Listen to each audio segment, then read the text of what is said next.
ಮತ್ತೊಂದು ಬಿಲ್ಕಿಸ್ ಬಾನು ಪ್ರಕರಣ ಆಗಬೇಕಾಗಿದೆ. ಉನ್ನಾವೋ ಪ್ರಕರಣ.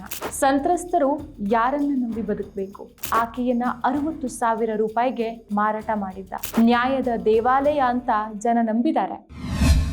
ನಮಸ್ಕಾರ, ಈ ದಿನಕ್ಕೆ ಸ್ವಾಗತ. ನಾನು GM ಪವಿತ್ರ. ನ್ಯಾಯಾಂಗ ವ್ಯವಸ್ಥೆ ಸಮಾಜದ ರಕ್ಷಕ ಆಗಿದ್ರೆ ಅದರ ತೀರ್ಪುಗಳು ಸಂತ್ರಸ್ತರಿಗೆ ಆಶ್ರಯವನ್ನ ಕೊಡಬೇಕು. ಆದ್ರೆ ಇಂದು ನ್ಯಾಯವೇ ಮರೀಚಿಕೆಯಾಗಿ ಮಾರ್ಪಾಟ ಆದ್ರೆ ಸಂತ್ರಸ್ತರು ಯಾರನ್ನ ನಂಬಿ ಬದುಕಬೇಕು? ಈ ಪ್ರಶ್ನೆ ಹುಟ್ಟೋದಕ್ಕೆ ಕಾರಣ ಉನ್ನಾವ್ ಪ್ರಕರಣ.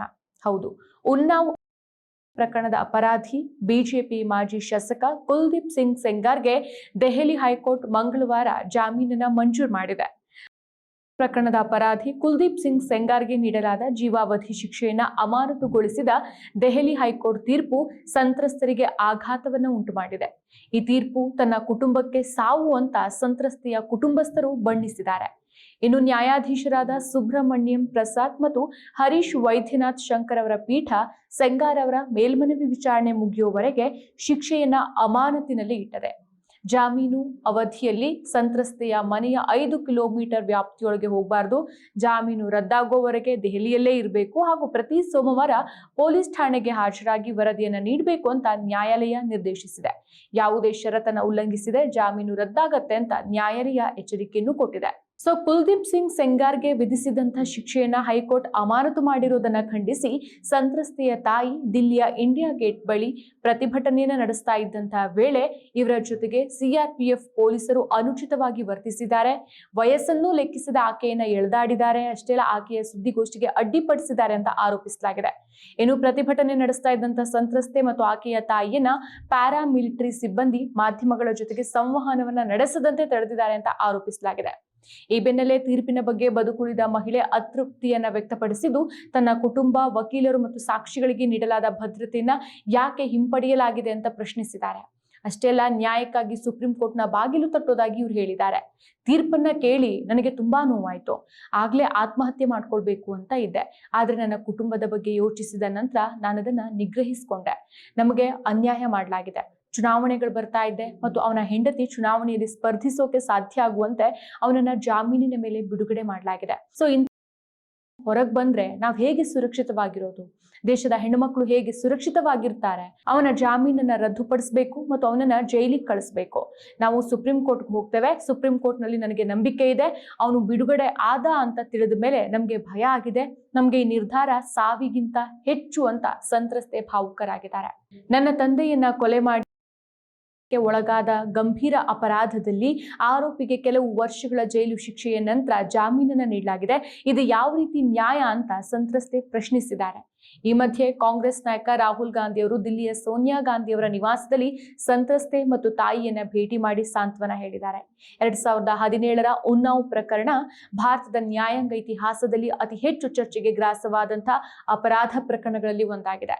ಸೆಂಗಾರ್ 17 ವರ್ಷದ ಬಾಲಕಿಯನ್ನ ಅಪಹರಿಸಿ 2017ರ ಜೂನ್ 11ರಿಂದ 20ರ ನಡುವೆ ಹಲವು ಬಾರಿ ಆಕೆಯ ಮೇಲೆ ಕೆಲಸ ಕೊಡಿಸುವ ನೆಪದಲ್ಲಿ ಬಾಲಕಿಯನ್ನ ಸೆಂಗಾರ್ ಮನೆಗೆ ಕರೆದೊಯ್ಯಲಾಗಿತ್ತು.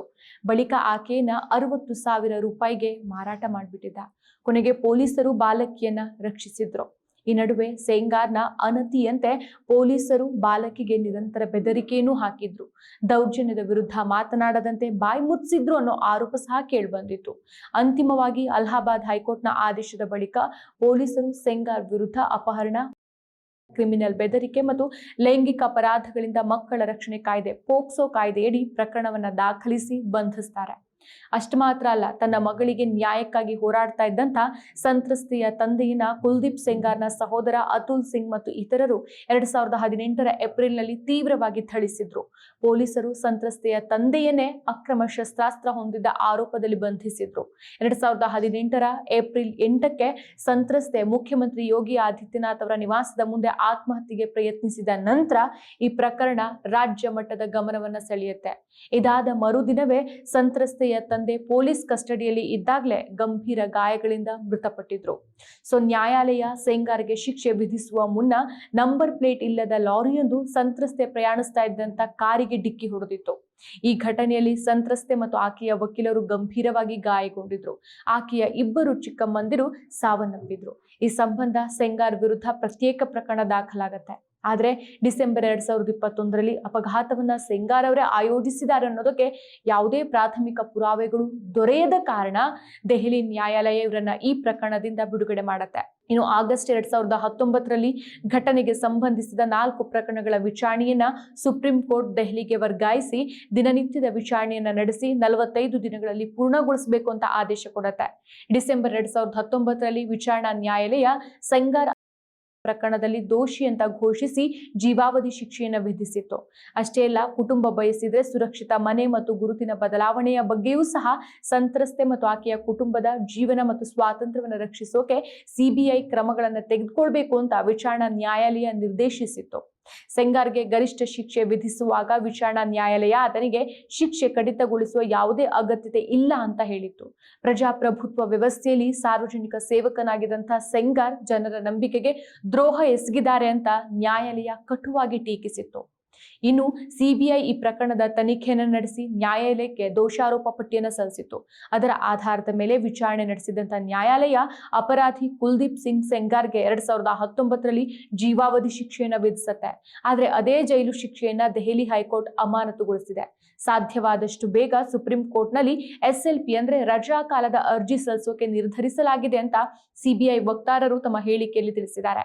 ಈ ವಿಷಯದಲ್ಲಿ ಸಿಬಿಐ ಸಕಾಲಿಕ ಉತ್ತರಗಳು ಮತ್ತು ಲಿಖಿತ ವಾದಗಳನ್ನು ಸಲ್ಲಿಸಿದೆ. ಬಲಿಪಶುವಿನ ಕುಟುಂಬ ಸುರಕ್ಷತೆ ಮತ್ತು ಬೆದರಿಕೆಗಳನ್ನು ಉಲ್ಲೇಖಿಸಿ ಅರ್ಜಿಯನ್ನ ವಿರೋಧಿಸಿದೆ. ಸಿಬಿಐ ತಕ್ಷಣವೇ ಈ ಆದೇಶವನ್ನ ಪ್ರಶ್ನಿಸುತ್ತೆ ಅಂತ ಸಿಬಿಐ ವಕ್ತಾರರು ಹೇಳಿದ್ದಾರೆ. 8 ವರ್ಷದಿಂದ ಆ ಸಂತ್ರಸ್ತ ಯುವತಿ ಹಾಗೂ ಆಕೆಯ ಕುಟುಂಬ ನ್ಯಾಯಕ್ಕಾಗಿ ಪರಿತಪಿಸ್ತಾ ಇದೆ. ಆ ಯುವತಿಯ ಕಣ್ಣೀರು ಒಬ್ರಿಗೂ ಗೋಚರಿಸ್ತಾ ಇಲ್ವಾ? ನ್ಯಾಯಾಲಯ ಅಂತಂದ್ರೆ ನ್ಯಾಯದ ದೇವಾಲಯ ಅಂತ ಜನ ನಂಬಿದ್ದಾರೆ. ಆದ್ರೆ ಈ ದೇವಾಲಯದಲ್ಲಿ ದೇವರು ಯಾರು? ಶಕ್ತಿ, ಅಧಿಕಾರ ಅಥವಾ ರಾಜಕೀಯ ಪಕ್ಷನ? ಅಧಿಕಾರ ಇದ್ರೆ ಕಾನೂನು ನಿಮ್ಮ ಕೈಯಲ್ಲಿರತ್ತೆ ಅನ್ನೋದನ್ನ ತೋರಿಸೋಕೆ ಹೊರಟಿದಾರ? ನನ್ನ ಫೇವರೇಟ್ ನಂದಿನಿ ಚೀಸ್.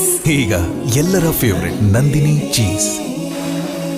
ಇದೊಂದೇ ಪ್ರಕರಣ ಅಲ್ಲ, ಇಲ್ಲಿ ನಾವು ನೆನಪು ಮಾಡ್ಕೊಳ್ಬೇಕಾದಂತ ಇನ್ನೊಂದು ಪ್ರಕರಣ ಅಂತಂದ್ರೆ ಅದು ಬಿಲ್ಕಿಸ್ ಬಾನೋ ಪ್ರಕರಣ. ಬಿಲ್ಕಿಸ್ ಬಾನೋ ಮೇಲೆ ಸಾಮೂಹಿಕ ಆಯ್ತು. ಆಕೆಯನ್ನ ಬೆತ್ತಲುಗೊಳಿಸಿ ಪ್ರಜ್ಞೆ ತಪ್ಪುವವರೆಗೂ ಅಮಾನುಷವಾಗಿ ಥಳಿಸಲಾಯಿತು. ಅವರ ಕುಟುಂಬದ 7 ಜನರನ್ನ ಕ್ರೂರವಾಗಿ ಕೊಂದಾಕ್ಲಾಯ್ತು. ಕುಟುಂಬದ ಎಲ್ಲರೂ ಕೊನೆಯುಸಿರೆಳೆದ್ರು. ಬಿಲ್ಕಿಸ್ ಬದುಕುಳಿದಿದ್ರು. ಅವರು ಕಣ್ಣು ಬಿಟ್ಟಾಗ ಅವರ ಕುಟುಂಬದವರ ಹೆಣಗಳ ಮಧ್ಯೆ ಬೆತ್ತಲೆಯಾಗಿ ರಕ್ತದ ಮಡುವಿನಲ್ಲಿ ಈಕೆ ಬಿದ್ದಿದ್ಲು. ತನ್ನ ಪತಿಯ ಜೊತೆಗೆ ಸೇರಿ ಹೋರಾಡುವ ನಿರ್ಧಾರವನ್ನ ಮಾಡಿ ಮಾನವ ಹಕ್ಕುಗಳ ಆಯೋಗ ಮತ್ತು ಸುಪ್ರೀಂ ಕೋರ್ಟ್ನಲ್ಲಿ ದೂರನ್ನ ದಾಖಲಿಸಿದ್ರು. ಸುಪ್ರೀಂ ಕೋರ್ಟ್ 2003ರ ಡಿಸೆಂಬರ್ನಲ್ಲಿ ಸಿಬಿಐ ತನಿಖೆಗೆ ಆದೇಶ ಕೊಡುತ್ತೆ. ನಂತರ 20 ಆರೋಪಿಗಳನ್ನ ಬಂಧಿಸಲಾಯಿತು.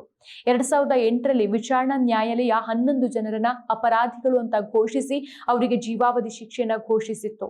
11 ಜನ ಒಬ್ಬನಾದಂತ ರಾಧೇ ಶ್ಯಾಮ್ ಶಾ ಎಂಬಾತ ತಮಗೆ ಕ್ಷಮಾದಾನ ನೀಡಬೇಕು ಅಂತ ಗುಜರಾತ್ ಹೈಕೋರ್ಟ್ನಲ್ಲಿ ಅರ್ಜಿ ಸಲ್ಲಿಸಿದ.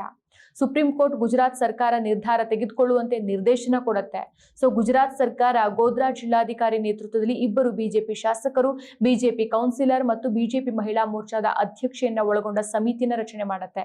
ಆ ಸಮಿತಿ ಬಿಲ್ಕಿಸ್ ಬಾನೋ ಪ್ರಕರಣದ ಎಲ್ಲಾ ಅಪರಾಧಿಗಳಿಗೆ ಕ್ಷಮಾದಾನವನ್ನ ನೀಡಿ ಬಿಡುಗಡೆ ಮಾಡುವಂತೆ ಸರ್ವಾನುಮತದಿಂದ ರಾಜ್ಯ ಗೃಹ ಇಲಾಖೆಗೆ ವರದಿಯನ್ನ ಸಲ್ಲಿಸುತ್ತೆ. ಅಪರಾಧಿಗಳು ಹೊರಬಂದಾಗ ಸಮಿತಿಯಲ್ಲಿದ್ದಂತಹ ಬಿಜೆಪಿ ಶಾಸಕ CK ರೌಲ್ಜಿ ಎಂಬೋರು ಬ್ರಾಹ್ಮಣರು ಉತ್ತಮ ಸಂಸ್ಕಾರವುಳ್ಳವರು, ಹಾಗಾಗಿ ಅವರನ್ನ ಬಿಡುಗಡೆ ಮಾಡಬಹುದು ಅಂತ ಸಮರ್ಥಿಸಿಕೊಂಡಿದ್ರು. ಆದ್ರೂ ಹೋರಾಟ ಬಿಡದ ಬಿಲ್ಕಿಸ್ ಬಾನೋ ಪದೇ ಪದೇ ಸುಪ್ರೀಂ ಕೋರ್ಟ್ ಮೆಟ್ಟಿಲೇರ್ತಾರೆ. ರಾಜ್ಯ ಸರ್ಕಾರ ನೀಡಿದ್ದ ಕ್ಷಮಾದಾನವನ್ನ ಸುಪ್ರೀಂ ಕೋರ್ಟ್ ಜನವರಿ 8, 2024ಕ್ಕೆ ರದ್ದು ಮಾಡತ್ತೆ. ಗುಜರಾತ್ ಸರ್ಕಾರ ನೀಡಿದಂತ ಈ ಬಿಡುಗಡೆಯ ಆದೇಶ ಕಾನೂನು ಬಾಹಿರ ಅಂತ ಕೋರ್ಟ್ ಅಭಿಪ್ರಾಯ ಪಡುತ್ತೆ. ಅಪರಾಧಿಗಳು ಮರುದಿನವೇ ಜೈಲಿಗೆ ಶರಣಾಗಬೇಕು ಅಂತ ಆದೇಶ ಕೊಡುತ್ತೆ. ಅಪರಾಧಿಗಳು ತಮ್ಮ ಕ್ಷಮಾದಾನ ರದ್ದತಿಯ ಆದೇಶವನ್ನು ಪ್ರಶ್ನಿಸಿ ಸಲ್ಲಿಸಿದಂತ ಅರ್ಜಿಗಳನ್ನ ಸುಪ್ರೀಂ ಕೋರ್ಟ್ ವಜಾನೂ ಮಾಡಿದೆ. ನ್ಯಾಯಕ್ಕಾಗಿ ಹೋರಾಟ ಮಾಡಲೇಬೇಕಾದಂತ ಪರಿಸ್ಥಿತಿ ಈಗ ನಿಜವಾಗ್ಲೂ ಎದುರಾಗಿದೆ. ಹಾಗಾಗಿ ಉನ್ನಾವ್ ಪ್ರಕರಣದ ಸಂತ್ರಸ್ತೆ ಕೂಡ ಬಿಲ್ಕಿಸ್ ಬಾನೋ ಪ್ರಕರಣದ ರೀತಿಯಲ್ಲೇ ಸಹ ಹೋರಾಟ ಮಾಡಬೇಕಾಗಿದೆ. ತಪ್ಪಿತಸ್ಥರಿಗೆ ಕಠಿಣ ಶಿಕ್ಷೆ ಆಗೋ ತನಕ ಈ ಹೋರಾಟ ನಿಲ್ಬಾರ್ದು. ರಾಜಾರೋಷವಾಗಿ ತಿರುಗೋಕೆ ನಮ್ಮ ಸಮಾಜ ಬಿಡಬಾರ್ದು. ಮತ್ತಷ್ಟು ವಿಶೇಷ ವಿಡಿಯೋಗಳನ್ನು ನೋಡಲು ಮತ್ತು ಹೊಸ ವಿಡಿಯೋಗಳ ಬಗ್ಗೆ ತಿಳಿಯಲು EDina.com ಯೂಟ್ಯೂಬ್ ಚಾನೆಲ್ ಸಬ್ಸ್ಕ್ರೈಬ್ ಮಾಡಿ ಮತ್ತು ಬೆಲ್ ಐಕಾನ್ ಕ್ಲಿಕ್ ಮಾಡಿ.